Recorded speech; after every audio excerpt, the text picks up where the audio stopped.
नमस्कार दोस्तों। आज हम आपको दिखाने वाले हैं पारंपरिक तरीके से की गई टमाटर की खेती, जहां ड्रिप और मल्चिंग का इस्तेमाल नहीं किया गया है, बल्कि पूरी खेती नेचुरल मिट्टी और सिंचाई से की जा रही है। ये टमाटर सितंबर महीने में रोपे गए थे और आज आप देख सकते हैं कि पौधों की ग्रोथ, फूल और फलों का डेवलपमेंट कैसा चल रहा है। इस वीडियो में हम बताएंगे कौन कौन सी समस्याएं आई, बिना ड्रिप के सिंचाई कैसे की गई और ट्रेडिशनल खेती में पैदावार को बेहतर बनाने के क्या तरीके अपनाए।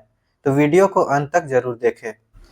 खेत को सबसे पहले अच्छे से जुताई कराने के बाद उसे अच्छे लेवल कराने के बाद सीधा छोटा छोटा गड्ढा इसमें खोद करके हल्का डीएपी दे करके सीधा उसमें प्लांटेशन कर दिया गया था।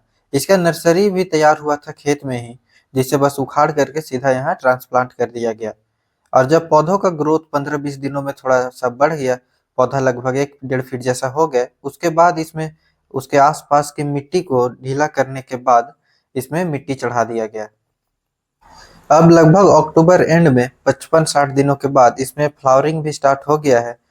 नेचुरल तरीके से लगाए गए टमाटरों में काफ़ी ज़्यादा फ्लावरिंग होता है, लेकिन फ्लावर से फ्रूट कन्वर्जन बहुत कम हो जाता है, क्योंकि इसमें अनइवन नमी बनने होने के कारण फ्लावर ड्रॉप बढ़ जाता है। तो अगर आप ट्रेडिशनल तरीके से टमाटर लगाते हैं और उसमें आपका फ्लावर ड्रॉप हो रहा है, तो आप कोशिश कीजिए कि उसमें खेतों में मॉइस्चर अच्छे से बना के रखें। दोस्तों, क्योंकि यहाँ हमने ड्रिप नहीं लगाया है और ये यहाँ पर ट्रेडिशनल तरीके से खेती की जा रही है, इसी कारण यहाँ फ्लड इरिगेशन का तरीका अपनाया गया है। हर 5 से 6 दिनों में या फिर नमी किस तरह से खेत में है वो देखते हुए यहाँ पानी दिया जाता है और कोशिश की जाती है कि खेत में ज़्यादा पानी जमा ना हो, क्योंकि इससे पौधों में जड़ सड़न या फिर रूट रॉट की समस्या आ सकती है। और पानी सुबह या शाम में ही दिया जाता है ताकि नमी ज़्यादा देर तक इसमें बना रह सके। टमाटर की ग्रोथ बढ़ाने के लिए यहाँ गोबर की खाद और डीएपी दिया गया है और हर बस 20 दिनों में हल्की मिट्टी चढ़ाई की जाती है, ताकि पौधे मजबूत रहे और जड़ें मिट्टी में फैल सके। कभी कभी टमाटर की खेती में हमें ऐसा दिखता है कि सिर्फ एक या दो पौधे ऊपर से मुरझाने या सूखने लगते हैं, जबकि आसपास के सभी पौधे बिल्कुल स्वस्थ रहते हैं। तो इसका आमतौर पर कारण होता है विल्ट। ये एक फंगल रोग है जो जड़ों से ऊपर की तरफ पौधे की जाइलम को बंद कर देता है। इसका लक्षण होता है पौधा ऊपर से मुरझाने लगता है, पत्तियां पीली पड़ती है और बाद में पूरा पौधा सूख जाता है। बाकी पौधे इसके आसपास के स्वस्थ रहते हैं, क्योंकि फंगस एक ही जड़ के एरिया में सीमित रहता है। तो इससे आपको उपचार के लिए पौधे को तुरंत उखाड़ के फेंक देना है और उस जगह पर आपको ट्राइकोडर्मा का छिड़काव करना है। और अगली बार उस जगह पर टमाटर या बैगन का फसल को बिल्कुल नहीं लगाना है, आपको क्रॉप रोटेशन उसमें करना है। जैसा कि आप अभी देख सकते हैं, टमाटर में ये आम लेकिन बहुत खतरनाक बीमारी है, टमाटर के पत्ते मुड़ना या फिर लीफ कर्ल वायरस। ये पत्ते मुड़कर ऊपर की ओर सिकुड़ रहे हैं और नए पत्ते बहुत छोटे निकल रहे हैं। ये लीफ कर्ल वायरस का मुख्य लक्षण है। इस बीमारी को सफेद मक्खी या व्हाइट फ्लाई के नाम का कीट फैलाता है। यह कीट संक्रमित पौधे से वायरस लेकर दूसरे स्वस्थ पौधे में डाल देता है। ये छोटे छोटे सफेद कीट पत्तों के नीचे रहते हैं, इसीलिए इन पर ध्यान देना जरूरी होता है। इस कीट को कंट्रोल करने के लिए नीम तेल 5 मिलीलीटर प्रति लीटर पानी का छिड़काव हर 7 दिन में करें। और अगर ये लीफ कर्ल वायरस आपके पौधे को जब ऑलरेडी क्षति पहुंचा देता है, तो उसे रिकवर करने के लिए आप जिंक बोरोन का स्प्रे इस पौधों में कर सकते हैं रिकवरी के लिए। लीफ कर्ल वायरस की सबसे खतरनाक बात यह है कि ये बहुत तेजी से फैलता है। अगर एक पौधा संक्रमित हो तो सफेद मक्खी कुछ ही घंटों में वायरस को आसपास के स्वस्थ पौधों तक पहुंचा देता है।